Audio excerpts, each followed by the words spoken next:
So today we are doing a bit of maintenance on the little fruit trees here. I left up this netting over winter because when there's not as much forage for the deer, that's when they tend to come in here and want to go after the younger apple trees or the younger branches that have kind of this newer tender growth on them.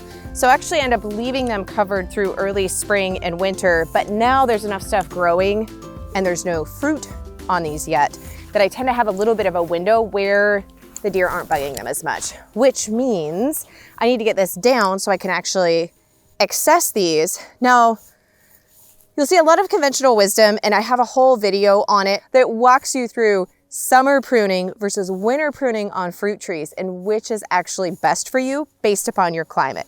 Because I know a lot of people have always been told that you only prune fruit trees in winter when your fruit trees are in dormancy.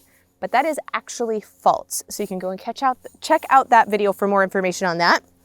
But we are having a very interesting spring right now. And we are supposed to be above 80 degrees, excuse me. We will be 97 degrees on Monday. But for the next 10 days, we're gonna be 80 degrees above and dry, which is normally does not happen here until mid-July. But that means I've got this window where I can come in and I can prune back some of these branches that I haven't been able to do yet. So I'm gonna do a little bit of shaping and then anything that's dead. This one's really good. It doesn't have anything that's dead, but I do need to do some tipping on some of these. I should have actually taken off my netting because this branch, you can see it's kind of growing up and tipped and then it's starting to grow back in. So I'm gonna do some shaping on these guys, not any heavy pruning. But they definitely need to do some shaping. So we're gonna go ahead and do that for the afternoon. And I don't know, I've kind of found there's two ways to do something. Whereas you can just block out an entire day or weekend, depending on how much you're planting or how much you're needing to do with the size of your orchard. And you can knock out the whole thing all at once. I tend to rather like to block things up. Like we just got done for the morning, we planted potatoes and we planted beets, so you can catch that video. But then I don't want to continue planting and bending over in the dirt and planting everything all day long. I'd rather switch over and do some of the fruit trees for the afternoon part. So I find I rather like to do small bits than it just feels so overwhelming to do a huge thing all at once. So I'm still busy all day long, but I like to break it up. So we're now over in the fruit trees. We are doing a central leader on this guy, and I'm still actually quite happy with the central leader on here. So I'm gonna go ahead and leave that. But some of these branches definitely need to be tipped back. Like this one isn't growing at quite as nice of an angle. It's a little bit more, see how it's closer, which tends to, as it grows and gets bigger, you can have bark issues here. And then if it gets a lot of fruit, like you can see I have kind of a lot of apple blossoms on this guy here on the end, and you get weight on the end of a branch when it's at this angle, then it's more prone to break or where you have issues with the bark and it opens up, even if the branch itself doesn't break all the way off. And then you have disease issues with the tree. So I could either remove it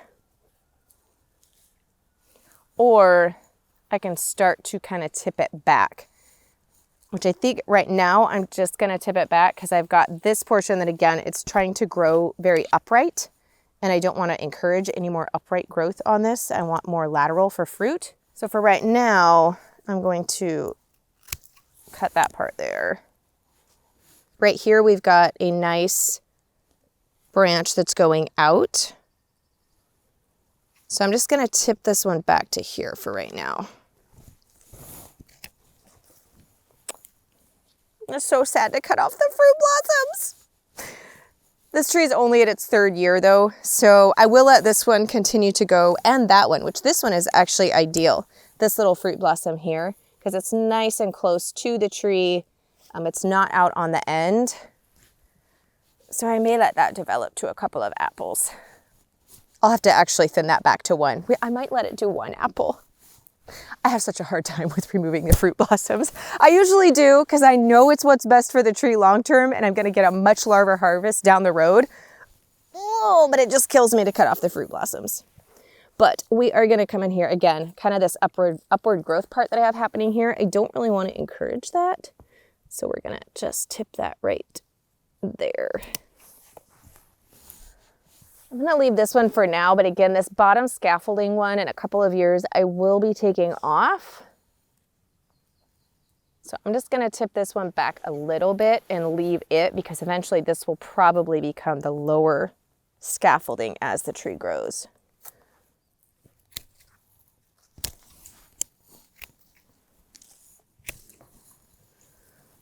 You only want to take off like you don't want to go more than a third. And I haven't cut a third off, but I don't want to go too heavy on this guy right now, but this one definitely has to come back too. So I like to go where you've got more of these branches that are forming this way. So we're just going to go to that one. Okay. Well, it's a lot better than it was. And we open that up where we're going to get some more light in there too. Okay. I'm happy with this one. Now we'll move on to the rest, I think. Always have to sit and stare at it for a while. Oh, hello, little bee. Okay, I'm going to walk away. I'm going to leave that alone. I can always come back to it later. Now to this guy. See, this one's, it's super interesting because these are both apple trees. This is a cider apple. That one is a crab apple. But you can see this one's not nearly as leafed out. Like the other one, it's fully leafed out. It's starting, but this is a much later variety, which kind of makes it easier as you're looking. What's nice is we're far enough in the season that you can see what looks like we're gonna have a little bit of fruit blossoms on here. But I can still really see all of the scaffolding and where we would have any potential problems. Like here, you've got this, because this is growing upwards so much, it's gonna grow straight into it. These are some decent angles. That one's good. But this is getting way too big. This is supposed to be the central leader in the main part of the tree, but this branch is going a little crazy.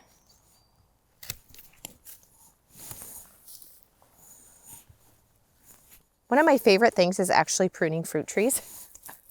It's exciting and like, it's very strategic in a way, but it's also really cool because each year you make what you think are the best cuts and the best thing for the tree. And then the following year you get to see what that actually produced.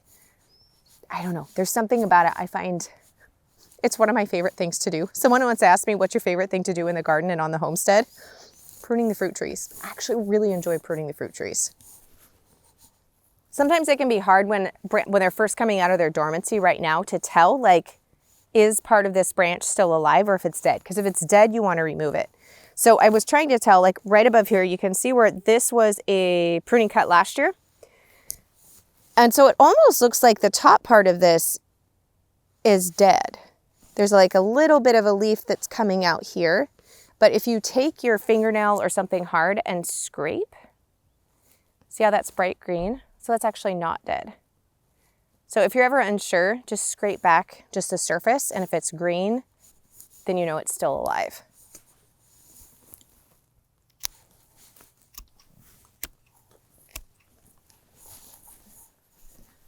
Peaches don't always do the best here because typically we are very wet.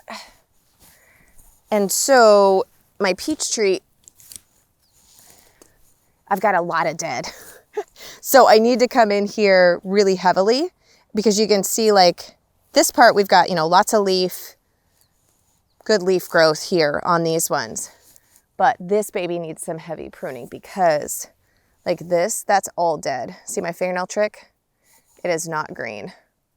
That's brown. So this is all dead. And if I've got this many dead branches and this is the only part of this branch that's still alive, I might as well just take the whole thing out.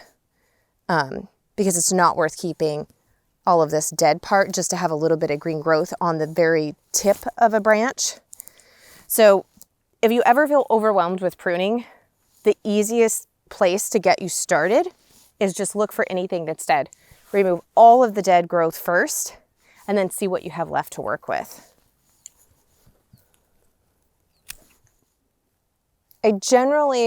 So peach trees you can do to central leader, which is where you have a central lead that's growing up the center, that's the framework of the tree, or you can do open vase.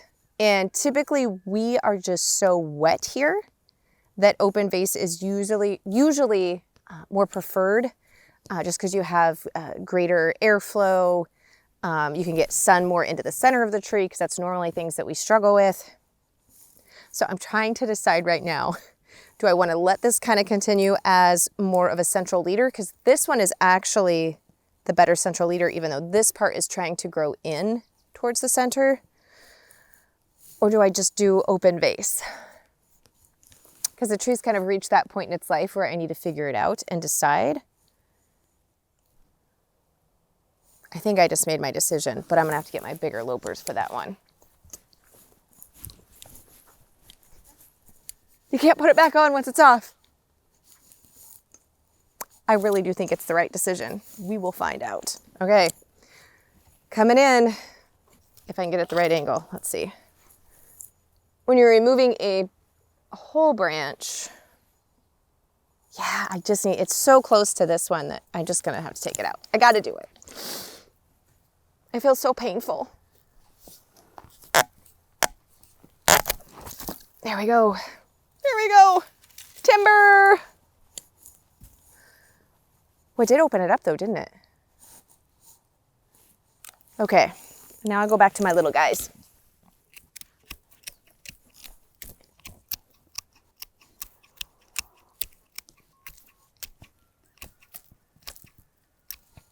So you can see, this is kind of fun. When I said each year you get to see what you did the last year and how it impacted the tree.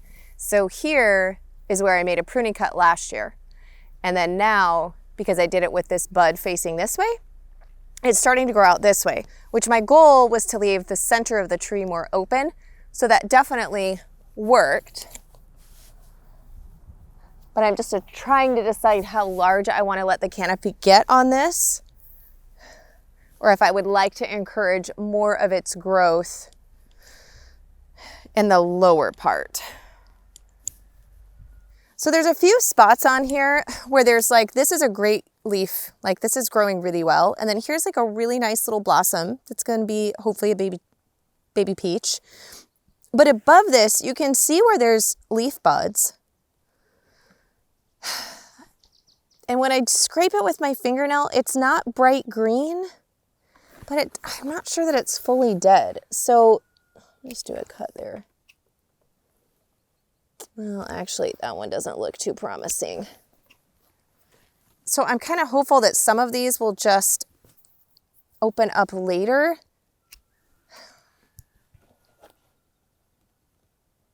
But I'm not 100% sure that they will. I don't know if they're on their process of dying, in the process of dying, and they're just not fully dead yet, or if they're just gonna surprise me and emerge. So I'm gonna leave the tree as is for right now because I have removed a lot, and then I'll come back at the end of this week and do another scrape testing and just kind of see if it looks like they're gonna emerge, because if they don't emerge out when we have a stretch of 90+ degree weather for the entire, like for 4 days in a row, then they're probably not going to, and I'll just take them off at that point. But I guess I'm hopeful. I'm hopeful. So I'm hoping that they'll get this little pep talk. I removed all the other dead tissue and they will just decide to grow and flourish. We'll find out.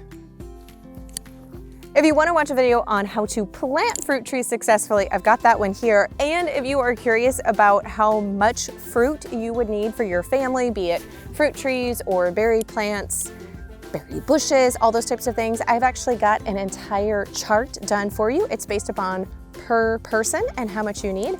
So we will have that link below and you can go and check that out too.